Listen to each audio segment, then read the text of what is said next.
કોઈ પણ સમાજની દીકરી છે, આપણે એની વાત નથી કરતા.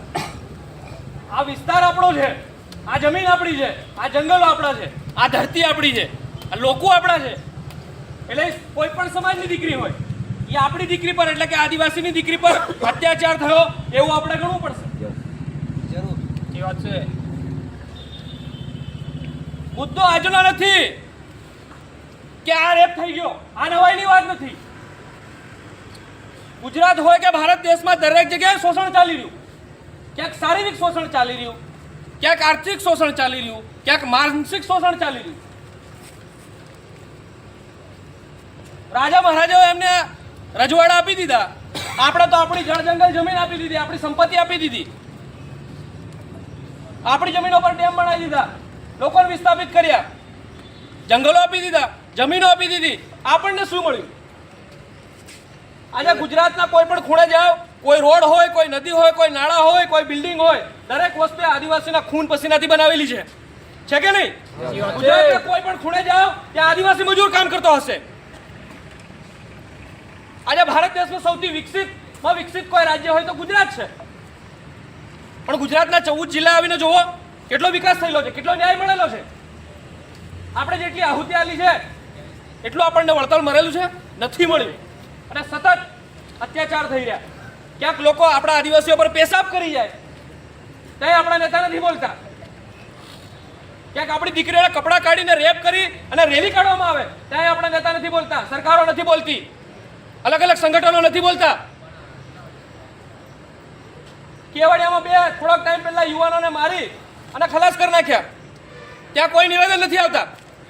બાંગ્લાદેશમાં કઈક ઘટના બને છે એટલે નેતાઓ, પ્રશાસન બધા તૂટી પડે અને આદિવાસીની દીકરી 5 વર્ષની 6 વર્ષની દીકરી પહેલા ધોરણમાં ભણવા જાય છે, એના પર અત્યાચાર કરવામાં આવે છે, એનો રેપ કરવામાં આવે છે, એને મારીને ફેંકી દેવામાં આવે છે. ત્યાં સુધી પણ આપણું પ્રતિનિધિત્વ નથી બોલતું. યુવાનો લખતા શીખો, બોલતા શીખો, લડતા શીખો અને જ્યાં પણ અન્યાય થતો હોય ત્યાં માથું આપવાની અને માથું લેવાની પણ તૈયારી રાખવી પડશે. દેશના મૂળ માલિક હવે આપણે દેખાડવાનું છે. અલગ અલગ સમયકાળમાં સદીઓથી અહીંયા સ્થળાંતર કરીને આવીને બધી વસ્તુઓમાં ઘર કરી ગયા અને આજે દેશનો મૂળ માલિક આજે મજૂર થઈ ગયેલો છે. યુવાનો જાગવાની જરૂર છે અને લડવાની જરૂર છે. આ મુદ્દો ખાલી એ બાળકીનો નથી, રોજ આવા શોષણ ચાલી રહ્યા છે. અમારું બાળક રિસર્ચમાં રમતું હતું અને એની આંખ ફૂટી ગઈ તો શિક્ષકો ઉઠાવીને ઘરે લાવ્યા, મૂકી દીધું. 3 મહિનાથી એ લોકો કચેરીઓમાં આંટા મારે છે, કોઈ ન્યાય નથી મળતો. કેટલાય લોકોને કાઠિયાવાડમાં કામ કરાવેલી અને મુઆવજો નથી આપતા, એમનું કામનું વેતન નથી આપતા. કેટલાય કડિયા ઉપરથી પડી મરી જાય છે, કેટલાય લોકોના બળાત્કાર થઈ જાય છે, ખબર નથી પડતી. સાપ કરડી ગયો ફલાણા માણસને, એવું કરીને આપણે અહીં લઈ આવીએ. દરેક જગ્યાએ શોષણ ચાલી રહ્યા છે. લડવું પડશે, બોલવું પડશે, લખવું પડશે, તે દિવસે ન્યાય મળશે. સોશિયલ મીડિયામાં બહુ આપણે લખી લઈએ છીએ પણ જમીન પર આવવાનું થાય ત્યારે આવવાની જરૂર છે. અને સૌથી મહત્વની વાત, જ્યારે લોકશાહીની વ્યવસ્થામાં દેશ ચાલતો હોય, આ કોઈ રાજાશાહી નથી, ત્યારે આપણે લોકશાહી સમજવી પડશે કે આપણે જેને વોટ આલ્યો એ ગામનો સરપંચ આપણો પ્રતિનિધિત્વ કરી રહ્યો છે, આપણા વતીએ બોલશે, આપણા વતીએ ન્યાય આપશે, આપણી વાતને વાચા આપશે.